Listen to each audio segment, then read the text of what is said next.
हमें प्रधानमंत्री जी ने 2 बार आश्वासन दिए, नजदीक लेके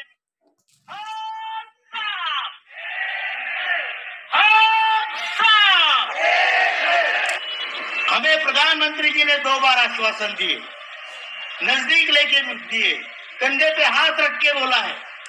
तकरीबन 20 लाख रुपए आपके हर एक के सरकार के पास है। कौन परिणाम से कोई डरता है? परिणाम से डरते हो? सिर्फ पैसे की बात नहीं है, आज हमारे पास सम्मान और स्वाभिमान नहीं रहा। भाइयों और बहनों, ये आपकी लड़ाई, आप इतने दूर दराज से चल के आए हैं। कोई 2000 किलोमीटर, कोई 2500 किलोमीटर, आसाम से, त्रिपुरा से लोग आए हैं, तमिलनाडु से लोग आए जहां बाढ़ आई हुई है। मैं आपको इसलिए धन्यवाद सबसे पहले कहना चाहता हूं कि 132 ट्रेनें सरकार ने कैंसिल की है।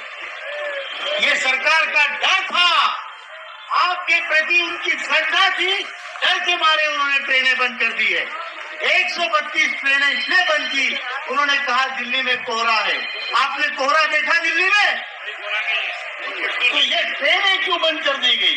क्योंकि EPS 95 के वृद्ध समाज से, ज्येष्ठ समाज से सरकार भी डरती है। सरकार डरती है हमसे और इसीलिए ट्रेनें रद्द कर दी। नहीं तो आज ये ग्राउंड कम पड़ता, इतने लोग रिजर्वेशन कैंसिल करना पड़ा। फिर भी जो लोग हमारे आए, हमारे नांदेड़ के भाई को ट्रक में भर के आए, ऐसे लोगों को मैं सलाम करता हूं आप सबको, जिन्होंने ये जज्बा दिखाया है। और दूसरी बात, जो लोग दिल्ली प्रदेश के नजदीक के हैं और यहाँ नहीं आए हैं, उनको भी मैं कहता हूं कि भाइयों, आपकी लड़ाई कोई और लड़ रहा है, दूर से आके लड़ रहा है, कर्नाटक से आ रहा है, तमिलनाडु से आ रहा है, आंध्र से आ रहा है, बंगाल से आ रहा है, और इतने दूर से आने के बाद आपके लिए लोग लड़ाई लड़ रहे हैं। आज हमारे पास पैसा नहीं है, सिर्फ पैसे की बात नहीं है, आज हमारे पास सम्मान और स्वाभिमान नहीं है। क्योंकि घर में जिस आदमी की पहले इज्जत होती थी, 50,000 रुपए लेके आने वाले की, उसको पहले खाना मिलता था, घी मिलता था। अभी हमारा नंबर आखिरी में लगता है, हमारा उपयोग हो गया है, हमें यूज किया गया है, इस्तेमाल किया गया है, घर वालों के द्वारा, समाज वालों के द्वारा, फैक्ट्री वालों के द्वारा और अभी सरकार के द्वारा। और इस अन्याय के खिलाफ आज ये ज्येष्ठ समाज, भारत का ज्येष्ठ समाज खड़ा हुआ है और आप उस समाज के प्रतिनिधि, आप जो बैठे हैं, आप उस समाज के प्रतिनिधि हैं, जो समाज इस देश को दिशा भी दिखाए। भाइयों बहनों, हमने हर महीने अपने पैसे भरे हैं।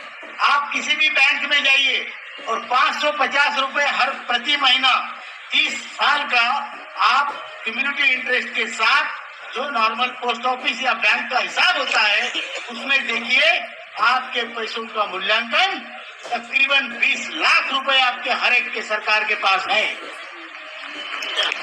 सरकार वो 20 लाख रुपए वापस नहीं करेगी। सभी ट्रेड यूनियनों के सभासदों ने 2008 के सितंबर में निर्णय CBT में लिया, उस पर साइन किए। जिन यूनियनों से आप बंधे थे, जुड़े थे, उनकी उस पर सिग्नेचर है कि हमें ये निर्णय लिया जाता है कि ये 20 लाख रुपया वापिस नहीं होगा। आपके 20 लाख जो असल था, जो आपने भरे थे, ये खा गए हैं, ये खा गए हैं। और उसका जो ब्याज आपको मिलना चाहिए, 14-15 हजार रुपए महीना, वो भी देने से मुकर रहे हैं। ये शर्म की बात है इस देश के लिए भी, इस देश को चलाने वालों के लिए भी, कि हमारे 20 लाख आपके पास होने के बावजूद, वो वापिस ना करने के बावजूद, आप हमें 1,171 रुपया पेंशन औसतन दे रहे हो। ये अन्याय है कि नहीं? अन्याय है कि नहीं? और इस अन्याय के खिलाफ आप यहाँ बड़ी संख्या में आज जमे हैं। मैं आपको विश्वास दिलाता हूँ कि आपकी आवाज, आपका पुण्य प्रताप, आपका पराक्रम, आपने जिंदगी भर की हुई तपश्चर्या का फल अभी मिलेगा, इसी सेशन में मिलेगा। मैं कहता हूं कि अगर सरकार है तो संवेदनशील होनी चाहिए। कोई भी सरकार, देश में किसी भी पार्टी की सरकार हो, वो संवेदनशील होना जरूरी है। जिन लोगों के पैसे आपने रखे हैं उन लोगों को आप उनके जीने लायक पेंशन नहीं दे रहे हो। क्या मांग है हमारी? 7,500 और महंगाई भत्ता बहुत बड़ी मांग है क्या? बहुत बड़ी है क्या? सरकार ने देनी चाहिए कि नहीं देनी चाहिए? नहीं देनी चाहिए कि देनी चाहिए? और उसके लिए आज अभी सभा के बाद हम रैली निकालेंगे, संसद पर कूच करेंगे। परिणाम कौन? परिणाम से कोई डरता है? परिणाम से डरते हो? और फिर कल से जंतर मंतर में जो आंदोलन होगा हमारी बहनों के द्वारा होगा।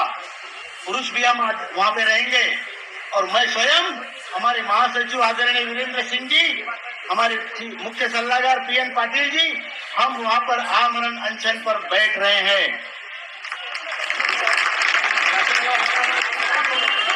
हम तीन क्यों बैठ रहे हैं? क्योंकि मैं लोगों को ये नहीं बोलना चाहता कि आप बैठो, तो हमारी जाति होगी। आपको कहना मरने के लिए तैयार हो जाओ, ये मेरी जाति होगी। ये जिम्मेदारी हम लेते हैं। आपकी जिम्मेदारी एनएसी पर है और इसीलिए एनएसी का शीर्ष नेतृत्व आमरण अनशन पे बैठेगा। मैं बैठने वाला तेरा नाम लो। और जिनको फिर कल देखेंगे, जिनको लिखना है नाम लिखा दीजिए, बैठिए। जो होता होगा देखा जाएगा। ये सरकार, हमें प्रधानमंत्री जी ने 2 बार आश्वासन दिए, नजदीक लेके दिए, कंधे पे हाथ रख के बोला है कि मैं आपका काम करूंगा। 2 बार। जो पिछला आखिरी आश्वासन है उसके बाद 2.25 साल हो गए। हमारे लोग रोजाना 200 लोग मरते हैं पूरे देश में। हम चाहते हैं जल्दी से जल्दी निर्णय हो। हम वित्त सचिव से बात किए, वित्त सचिव से 2 घंटे मुलाकात के दौरान हमने जो रिपोर्ट दी उसमें उन्होंने कहा कि इसमें स्कोप भी है, पॉसिबिलिटी है। हमने वित्त मंत्री से बात की, हमने standing committee on parliament on labour, उनके सामने हमारी पार्लियामेंट में पेशी हुई। आपका पक्ष एनएसी ने हर जगह रखा है क्योंकि आपकी ही एनएसी है।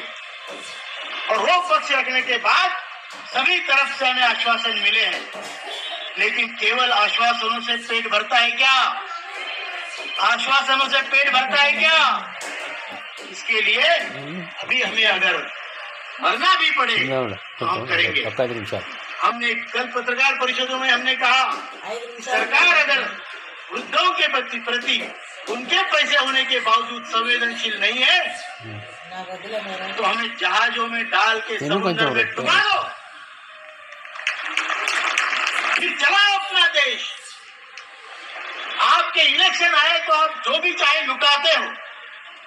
लाडली बहना योजना 3,000 रुपए घर में बैठ के ज्येष्ठ नागरिक बिना कॉन्ट्रीब्यूशन के लोग पैसा, एमपी एमएलए 4 पेंशन बैठ के खा रहे हैं। ये पुराना कौन सी सिस्टम है जहाँ कामगार काम करेगा, पैसा भरेगा और ये राज्य करके पेंशन लेंगे? क्या हमें मंजूर है? शेम है, शेम शेम शेम शेम। तो ये किस तरीके से देश चलाने वालों को मेरी रिक्वेस्ट है, दरख्वास्त है कि इन लोगों की तरफ देखो, हमारी तरफ देखो। हम भी यहाँ के नागरिक हैं, हम भी खपे हैं, हमने भी काम किया है, हमारे बाप ने भी काम किया है और इस देश को आगे बढ़ाने में, विकास करने में देश के मजदूरों का हाथ है, मन है, जान है। और इनकी तरफ अगर आप नहीं देखोगे तो फिर मैं गारंटी देता हूं कि हम उनकी तरफ अगले इलेक्शन में देखेंगे। मंजूर है? मंजूर है? बुल्ढाना में आपके भाई लोग, बुल्ढाने के आपके ईपीएस 95 के निवृत्त कर्मचारी भाई लोग पिछले 1810 दिनों से अनशन पे बैठे हैं। दिन रात बैठे हैं, रात में भी बैठते हैं, दिन में भी बैठते हैं, आपके लिए बैठे हैं। वहां यज्ञ की धूनी लगाई गई है और आज उसके यज्ञ का हम परिपाक यहाँ पर करने जा रहे हैं। हम सब